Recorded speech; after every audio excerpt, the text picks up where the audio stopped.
This morning we are starting a brand new series, which I've said already, I am really excited about. It's called Explore God, and we're going to be looking at 7 big questions.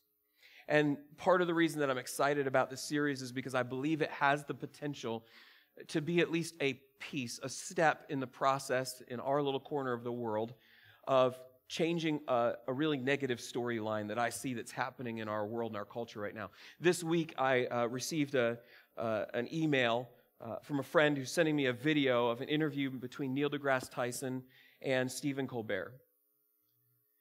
Tyson was interviewing Colbert, and at the end of the interview, Tyson asks, "What are you most concerned about? As you look at the state of our world, where things are at right now in our culture, what are you most concerned about?"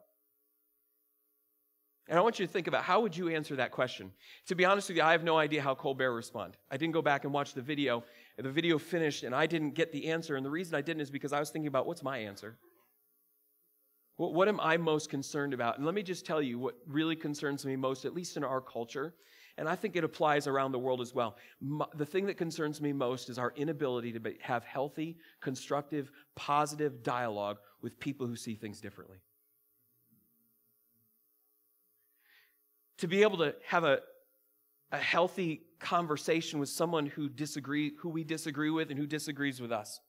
Our culture has lost this ability. And to be honest with you, part of what brought it up was watching this interview between these two men, because Neil deGrasse Tyson is a self-proclaimed agnostic, and Stephen Colbert is a Catholic. And here they are, and they're having this back and forth conversation, and they're disagreeing, straight up disagreeing about some pretty foundational, fundamental issues of life. And yet, do you know what? They were still able to laugh, and they were still able to be friends. And the thought that came to my mind is, isn't that rare? Because we have this habit in our culture right now where our tendency when we disagree with someone or someone disagrees with us is to do 2 things. It's first of all to demean them, and the second thing is to demonize them. Right? First we say, well, if you don't agree with me, it must be because you're not as intelligent as I am. If you would just agree with me, we could all be right.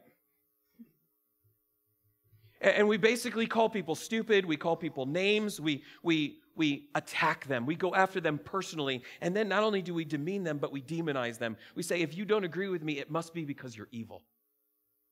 It must be because you're a bad person, because you know what? Good people see things the way that I see them. And don't we see that in our world right now? I mean, tell me you don't see it in politics right now. And by the way, this isn't just a one-party issue, it's a people issue. It's happening across every single line in the political world where people, if anybody disagrees with me, they must be stupid and they must be evil. And it's happening in our society. Go on Facebook and look at any place where people are having any sort of debate or discussion and tell me that you don't see. Immediately, what do people do? They call people names. They use all sorts of foul language to tear at them. And they demonize them. And listen, it's not just happening in our politics, not just happening in our culture. I see it happening in the church as well.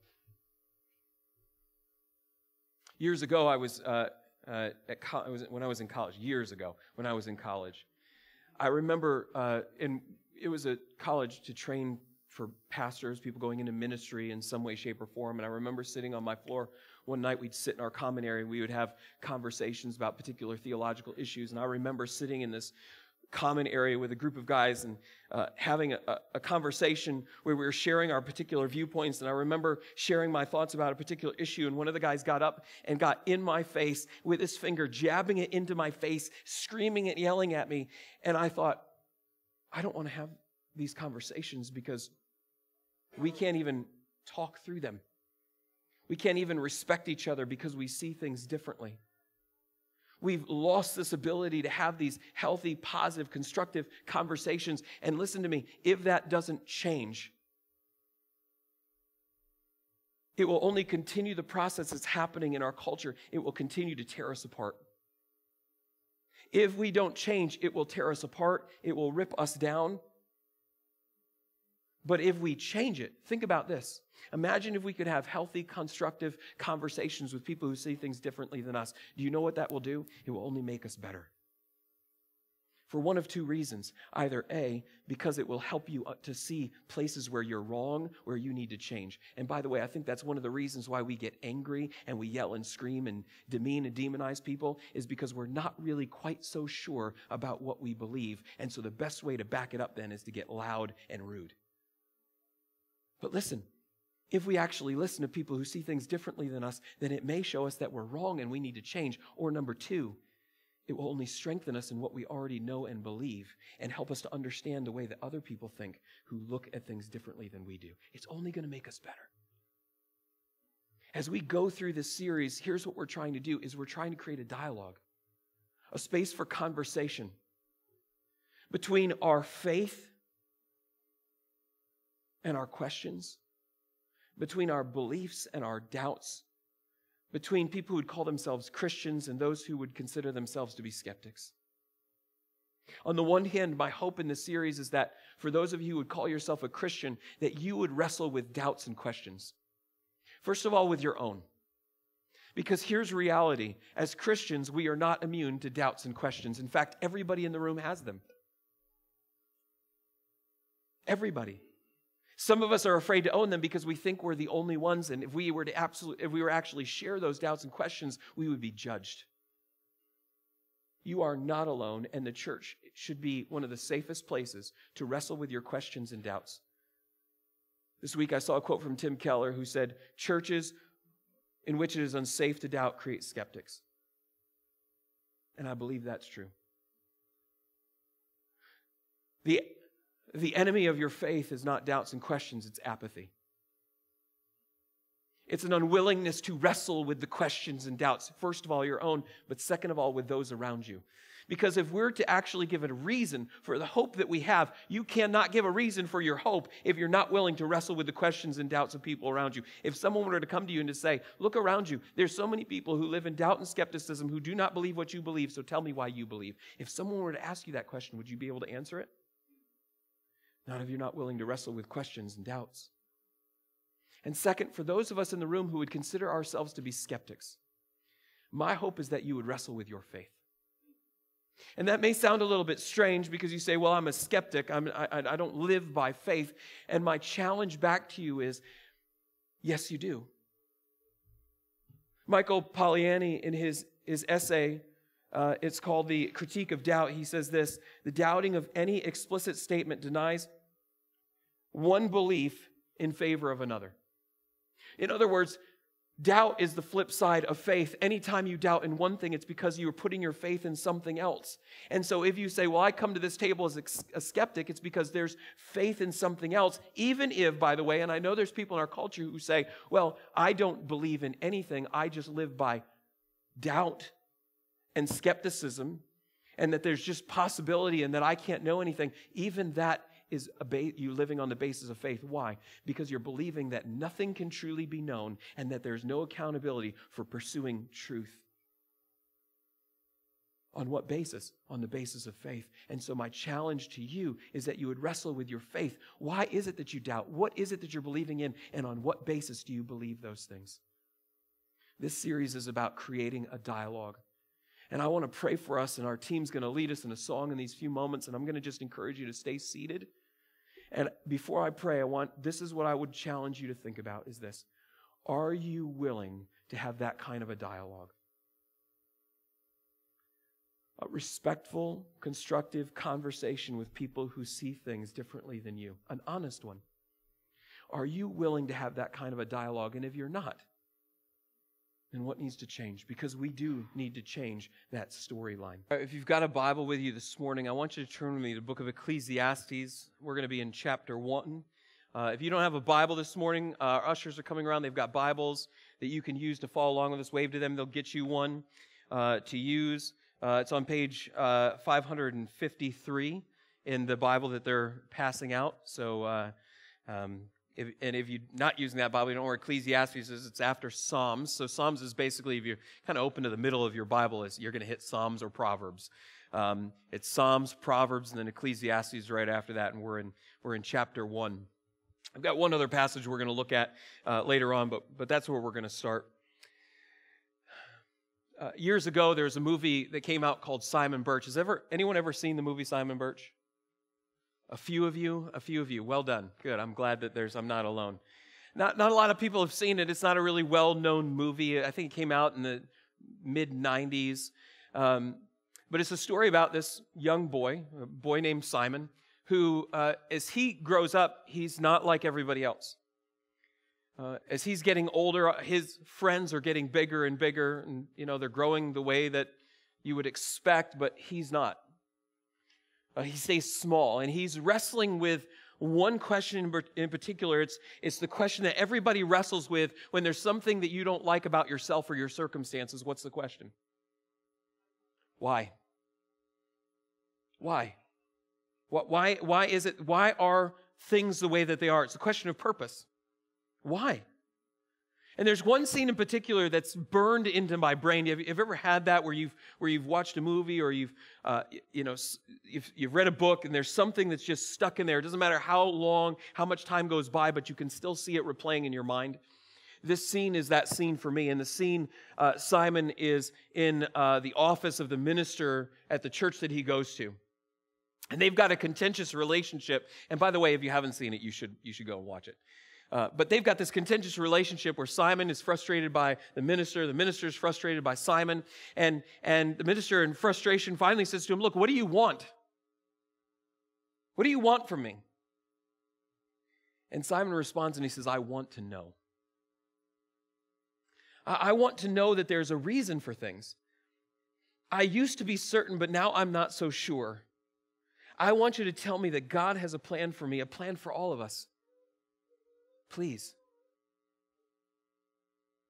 And that scene is so powerful, first of all, for me at least, because it resonates with me. This longing and there's this desire that I want to know why. I want to know that there's a purpose. I want to know there's a plan. And to be honest with you, there are times in my life where I've been 100% sure there's a plan and there's a purpose and it all makes sense. And even if it doesn't make sense, it one day will. And then there's other seasons where I go through and I go, I'm not sure, and I need someone to tell me. I want to know. I need someone to tell me that there's a plan and there's a purpose in all of this.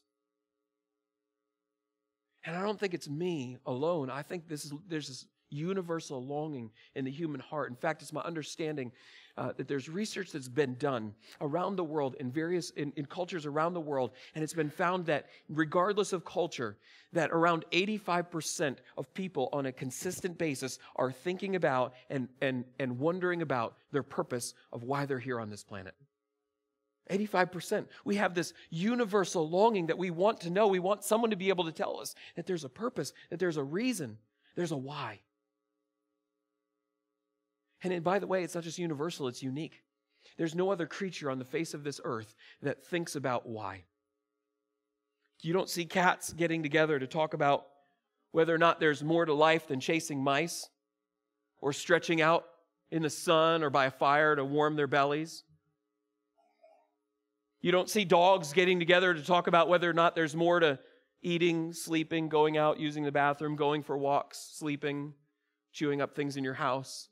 Is there more to this than just all? Is there more to being a dog than all of that? You don't see any other creature that's getting together to talk about this one question, but you think about it. I think about it. We want to know. The other day I was reading in the book of Acts, and there's this verse that I came across that it's kind of a strange verse. You can go and put that up for me, will you? It's not really a verse that most people quote or think about, but it stood out to me. For David, and it's speaking about a king, one of probably the most well-known king in all of Israel. For David, after he had served the purpose of God in his own generation, fell asleep. And that term fell asleep, that's talking about death. And it says, here's David, and what did he do? He fulfilled his purpose, and when he had fulfilled his purpose, he died. And you know what I thought when I read that verse was, I want that to be me. I want to get to the end of my life and go, I did it. I fulfilled the purpose that I was put here for. And again, I don't think I'm alone. Simon, this is his longing. He's saying, I want to know what my purpose is. I want to know that what I'm here to do so that I can do it. And not just Simon, it's your longing as well.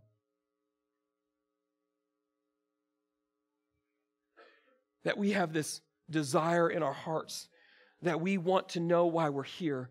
And listen, the other reason that scene is so powerful for me is because of the answer that the minister gives. Simon says, I want to know that God has a purpose for me. I want to know that God has a purpose for us all. I want you to tell me that, please. And the minister looks him in the face and he says, I can't.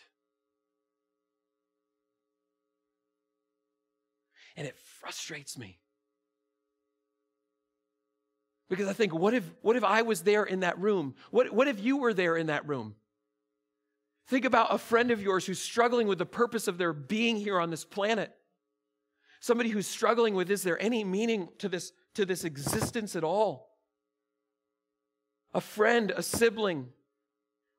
If you're a parent in the room, imagine your kids sitting with you looking at you across the table and saying to you, I want you to be able to tell me, Mom or Dad, that there's a reason for me being here on this planet. Please tell me. What are you going to say to them? Are you going to say, yes, there is a purpose. There's a reason that you're here. Or are you going to say, no, I'm sorry to tell you that longing that you have for purpose is a longing that will go unsatisfied to your last and dying, empty, meaningless breath?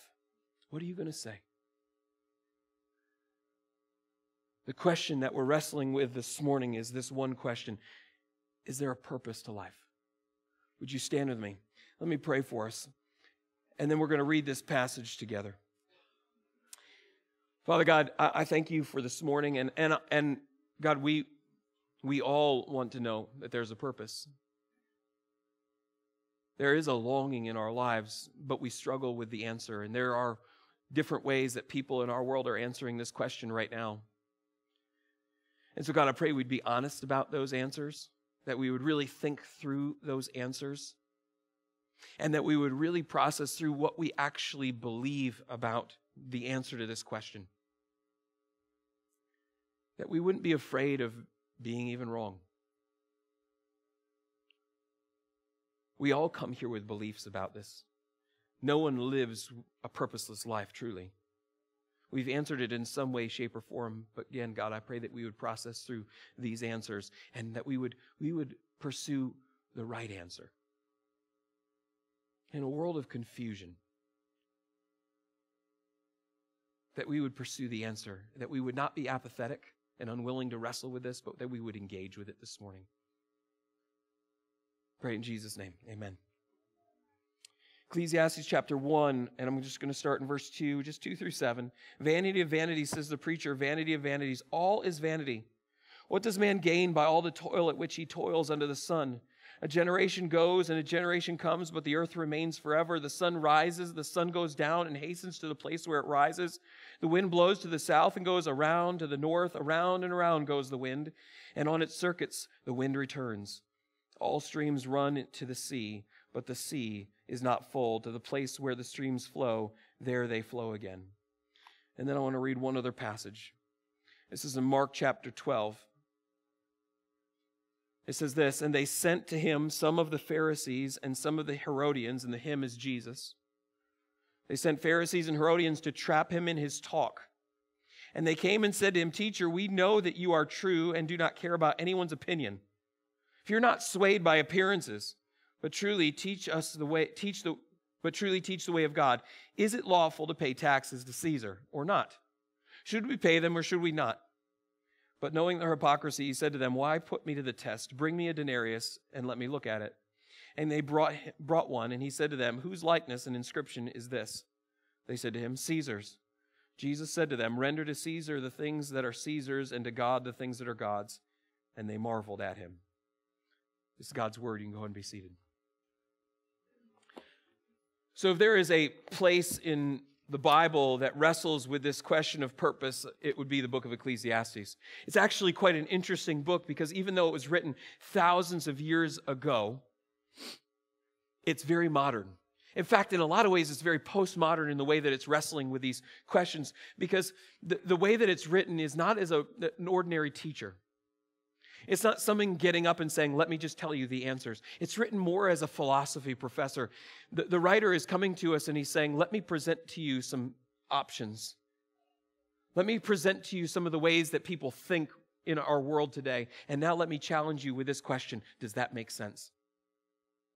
Is that the way that it really works? Is that what you actually believe? So the writer isn't coming to us saying, let me give you all the answers. He's saying, no, you actually have to answer this question yourself. I'm not going to spoon feed you. You've got to think about this. And this writer, his name is Solomon. He's king of Israel. He's actually the son of David, the one that we just talked about a few moments ago in that verse. And Solomon, early on in his life, he goes on a quest to try to find the meaning of life, to try to discover purpose. And when he writes the book of Ecclesiastes, what he's doing is he's coming back as an older man, and he's saying, look, I went on this journey, a journey, by the way, that everyone goes on in some way, shape, or form. Everybody is trying to figure out how to answer this question. You're pursuing it, quite honestly, in the ways that Solomon has pursued it, in a different context, in a modern context, but we're pursuing it in the same ways. And so Solomon is coming back as an older man, and he's saying, look, you're trying to figure out the meaning of life, so now let's talk about it. Let's wrestle through this question. And the place that he starts really with is purpose. And what he says to us in this passage is really that there's three potential answers to this question of, is there a purpose to life? Does life have meaning? So really there's three answers that people give to this question. Answer number one is this, is that we have to, when it comes to the answer to this question, we have to accept the absence of purpose.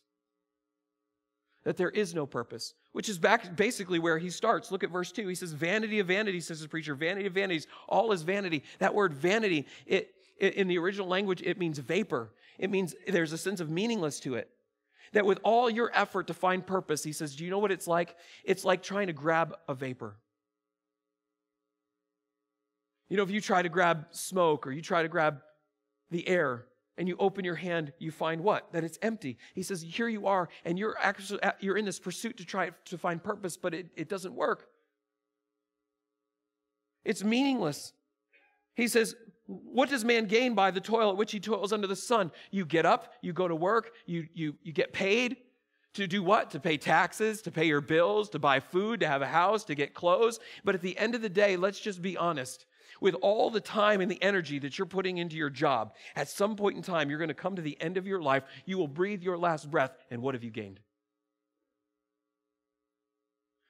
What have you gained? And by the way, to say that you've gained something means that you're able to take it with you out of this world. It's something that lasts. He says, when we think about life, in particular, he says, when we think about life under the sun, he says, what does man gain by all the toil at which he toils under the sun? That under the sun is a very, very important phrase in Ecclesiastes, because here's what it means. Life under the sun is not just life in the visible world. It's life lived as if there's nothing above the sun. When he says life under the sun, what have you gained by all your toil under the sun? He's saying, what is the gain under the sun, as if there's nothing over the sun, as if there's nothing above the sun, as if there's nothing beyond this life, as if this is all there is. What do you gain by all the work and all the effort and all the toil that you put into your life? He says, the fact of the matter is this.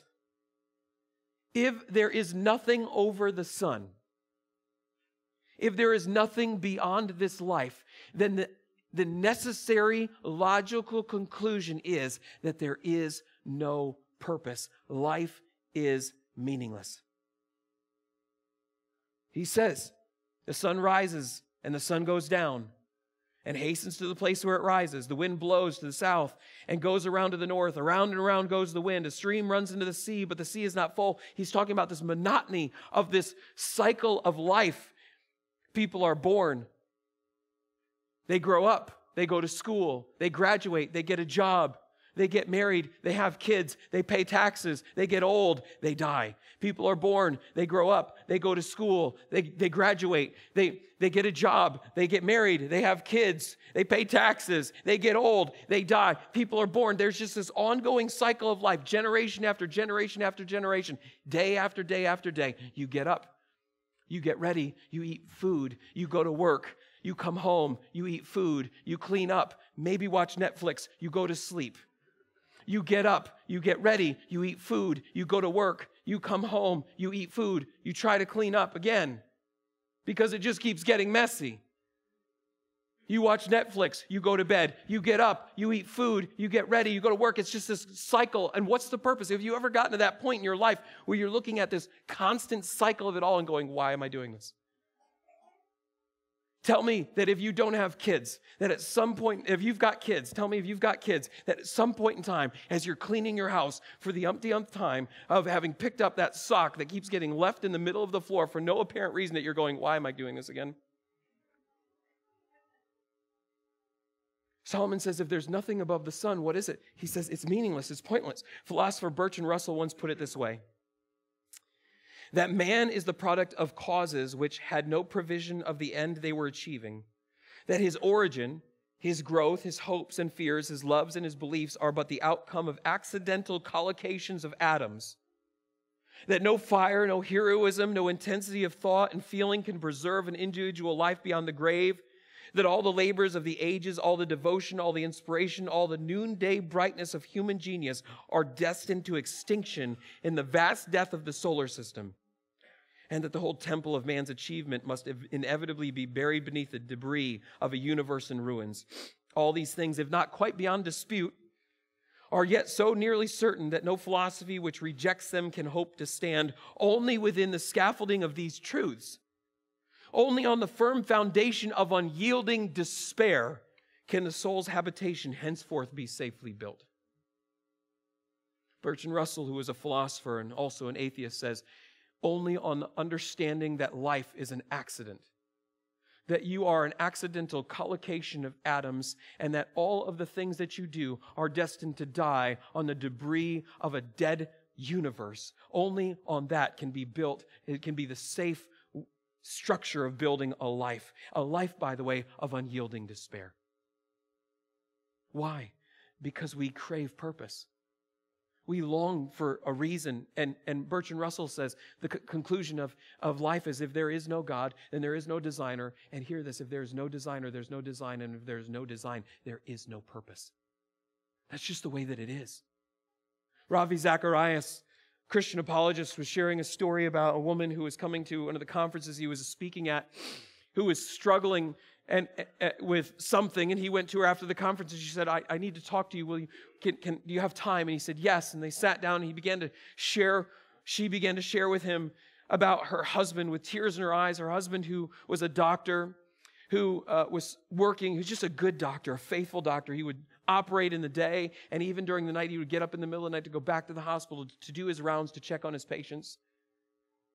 One night he went out to check on his patients, and she didn't think anything of it because this is just the way that it was. And he came home, and she didn't think of it because that's just the way that he was. Until as she lay in the bed, as he was in the next room, she heard a thud.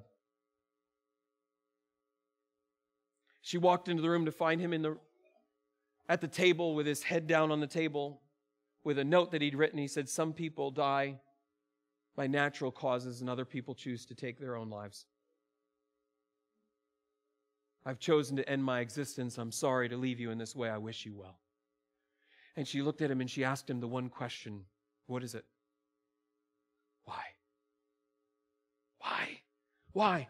And Zacharias responds and says, I can't answer that question for you. I didn't know him. I don't know you. But I can tell you this, that despair for some people, maybe for many people, is not a momentary experience, but it's a way of life. Despair. Why? Because hear this, not only do we long for purpose, but we need it. We need purpose. Viktor Frankl observed this. He was an Austrian neurologist and psychologist who was taken to the Nazi death camps. In his book, Man's Search for Meaning, he writes this. He says, Nietzsche's words, he who has a why to live can bear for, a why to live for can bear with almost any how, could be the guiding motto for all psychotherapeutic and psychohygienic efforts regarding prisoners. Whenever there was an opportunity for it, one had to give them a why, an aim for their lives in order to strengthen them to bear the terrible how of their existence. Woe to him who saw no more sense in his life, no aim, no purpose, and therefore no point of carrying on. He was soon lost. In other words, he says, here's what I observed in the death camps. If someone lost the why, the purpose for their existence, here's what happened. They died. Because it's not just a longing, it's a need. We have to have a purpose for our existence. In fact, if you don't have the why, you die, but if you do, you thrive.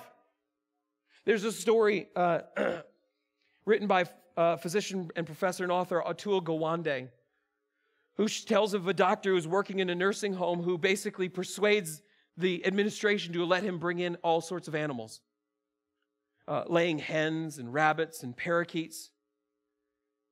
And he shares about this experience. He says, the residents began to wake up and come to life. People who had believed weren't able to speak started speaking.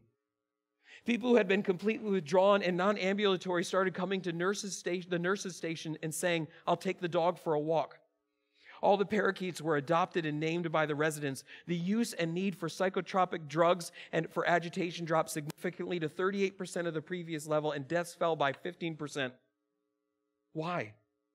The architect of these changes concluded, I believe that the differences in between death rates can be traced to the fundamental human need for a reason to live.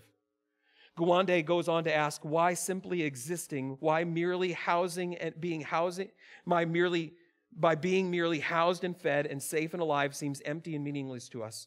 What more is it that we need in order to feel life is worthwhile? The answer is that we all seek a cause beyond ourselves. If you come here this morning as a skeptic and you say, well, I believe that there really is no purpose to life,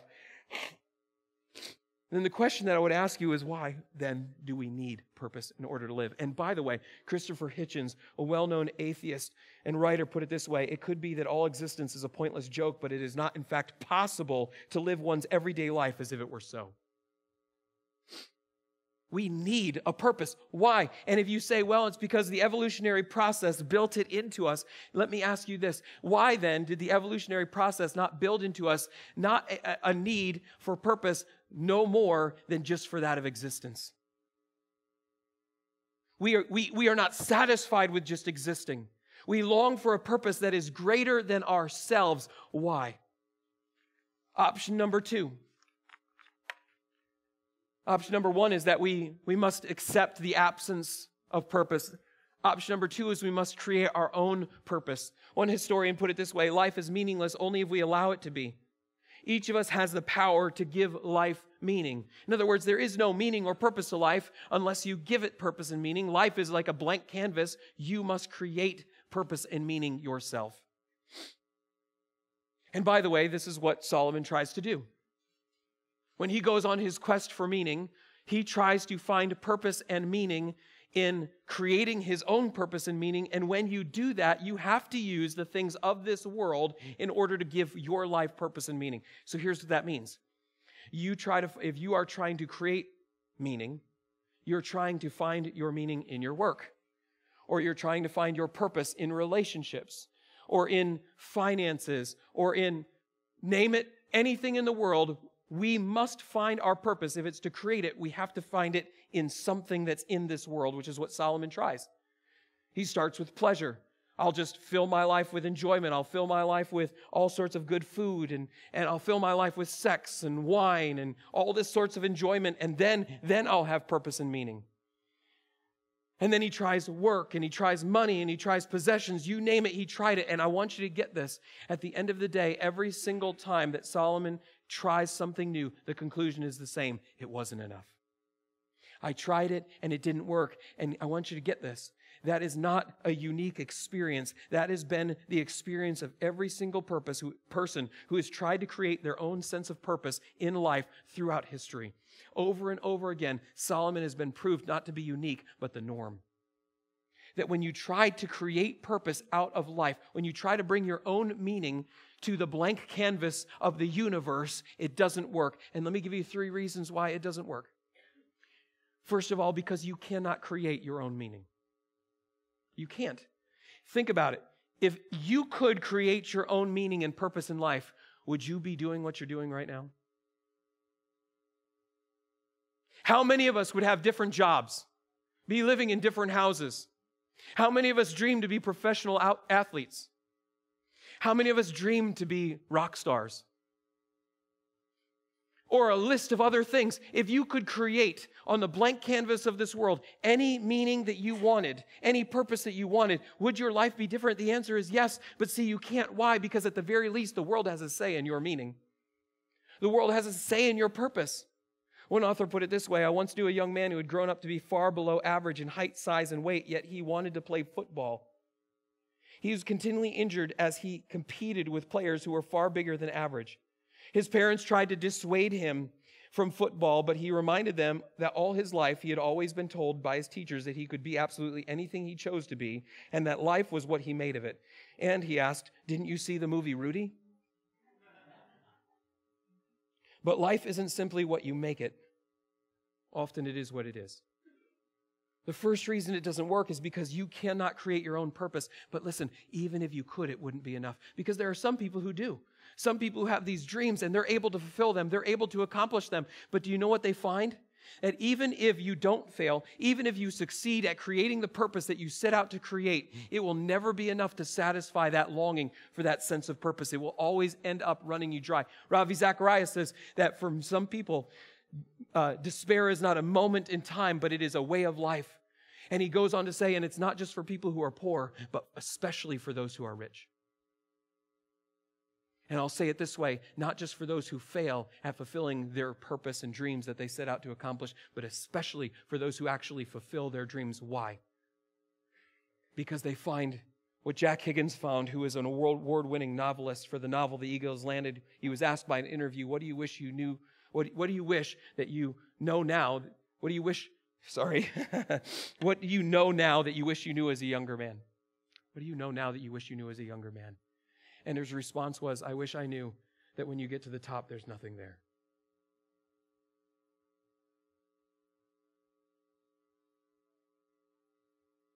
Creating purpose. It may succeed for a time, but at the end of the day, it runs out. And let me give you one last reason it doesn't work. Is because when you believe and you buy, and by the way, most people in our culture buy into this. They're living this. I'll create my own purpose. Most people are doing this.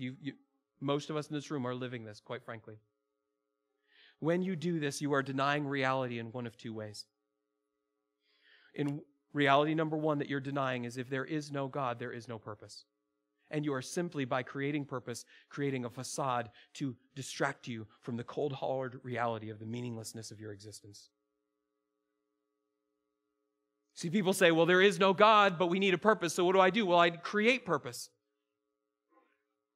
One commentator on a New York Times article about the meaning of life put it this way. He says, when the Hubble Space Telescope pointed to a black spot in the sky about the size of an eraser head for a week, it found 30,000 galaxies over 13 billion years old with many trillions of stars and many, many more trillions of inferred planets.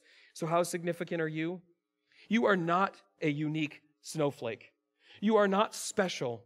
You are not just another piece of decaying matter on the compost. You are not special. You are just another piece of decaying matter on the compost pile of the world. Nothing of who you are or what you will do in the short time you are here will matter. Everything short of that realization is vanity. He says, you're a mistake. You're an accident. There is no meaning or significance to your life. But then he goes on and he says this, so celebrate life in every moment. Admire its wonders and love without reservation. You are a piece of junk on the decaying matter of this universe, so go and live with purpose. You see, it doesn't make sense. And yet, and it's humorous, but the reality is that the majority of us, this is what we're living. We say, we'll create purpose, we'll make meaning out of this. But if there is no God, then hear this, you can only distract yourself from the cold, hard reality that it's all meaningless. Or number two, here's the second thing that you are denying reality. If you're creating purpose, if there is a God, then you're denying the reality that there is a designer who designed you and made you with a purpose. One way or the other, there's really only two options. Not creating purpose, either there is no purpose, or there is, here's the third option. Not a purpose to be created, but a purpose to be discovered. That passage that I read in Matthew chapter 12, it's quite an interesting conversation. They come and they ask him about taxes. And wouldn't it be great if Jesus said, no, you don't have to pay taxes? I think everybody in Illinois would be a Christian at this point.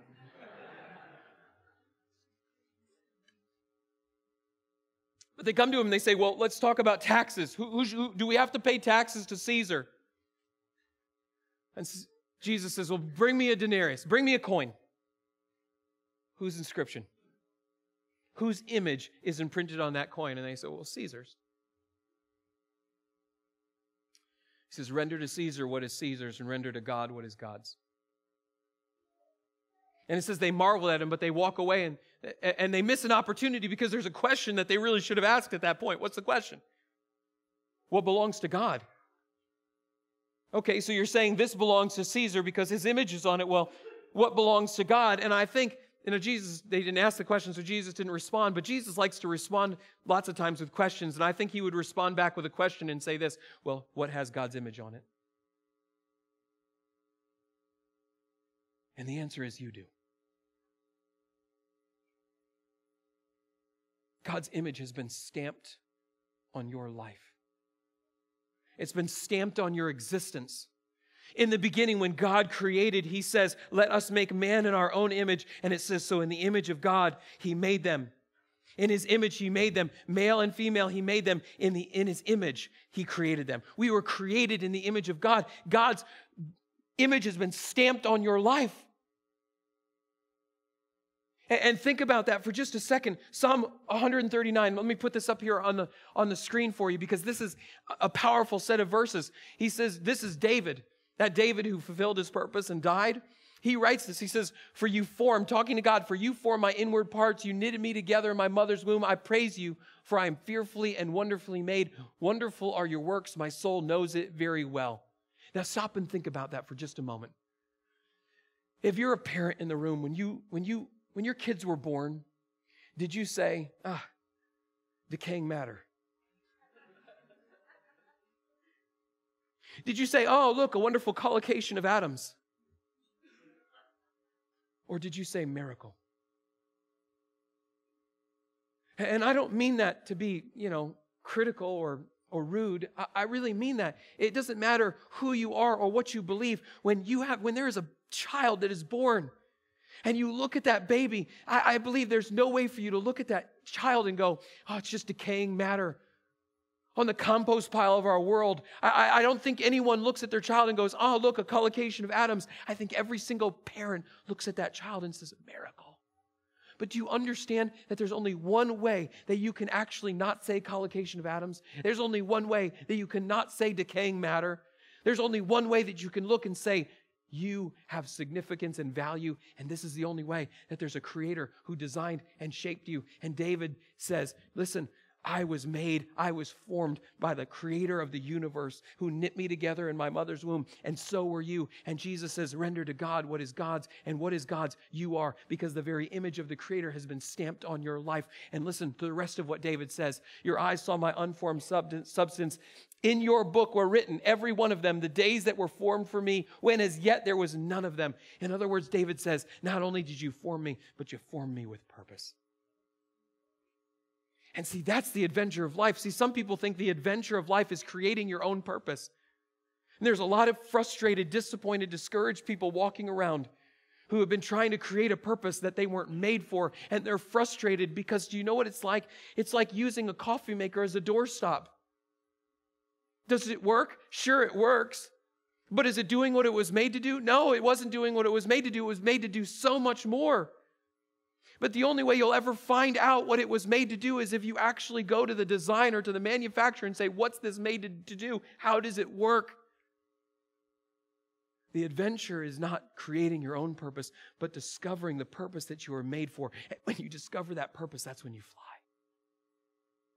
How do you find that purpose? Here's how you find the purpose. Proverbs 3, 5-6. Trust in the Lord with all your heart and do not lean on your own understanding. In all your ways acknowledge him and he will make straight your paths. He says there's one way to find your purpose. And here's how you find your purpose is that when you bring your life under God, in all your ways acknowledge him means you're saying, I'm not in charge. It's not about creating my purpose. God, it's about finding your purpose for my life. And when I don't lean on my own understanding and try to figure it out in my own way, what does he do? He makes straight my paths. He shows me the way to go. How do you find it? You find it in a relationship with God, a right relationship with God. And the only right relationship with God is when you live with him as creator and you as creature. Him as designer and you the one put on this planet to actually fulfill that design, which, by the way, reveals the real problem. Why is it that for so many people, life is not just a moment of despair, but it is despair as a way of life? Why is that the case? Because we've been disconnected from the very source of our purpose. And being disconnected from the source of our purpose, we're wandering around in the dark, as it were, trying to find our way with no idea what the end goal even is or the way to get there. And we're stumbling around and we're hitting our legs and we're tripping and we're falling down because the lights have been turned off, because we've been disconnected from the one who created us with purpose. You want to find your purpose, and you do want to find your purpose. But if you're going to find your purpose, this is where it happens. It happens in that relationship with God. But get this. Let me take it one step further. We despair because we've been disconnected from the one who made us with purpose. But God loved you so much that He sent His Son Jesus into this world to reconnect you back into a right relationship with God. Jesus came to live the life that you couldn't, to go to the cross, to die the death you deserved, to be buried, to rise again, conquer sin and death, so that you might believe in Him and be saved, not just from an eternity separated from God, but from a present existence of living a purposeless, meaningless life. God loved you so much. And think about this. When things stop fulfilling their purpose in your life, do you keep them? How many of you, when your cars have died along the way, have saved them? You hold on to them. Keep them around the house, park them in the garage. I mean, it doesn't drive or work anymore, but you're holding on to it. How many of us keep those things? We don't. When something stops working, at least most of us, when something stops working, what do we do with it? We throw it away because it doesn't work anymore. It's junk. Hear this. When you disconnected your life from God, you stopped working the way that you were made to work, but God doesn't throw you away. He doesn't call you junk. He calls you His created treasure that He pursued through His Son to rescue you back, because He wants you to fly. He wants to bring you back to that place where you can fulfill your purpose. Simon Birch asked the question. He says, I want you to tell me that there's a purpose, that God has a plan. And the minister says, I can't.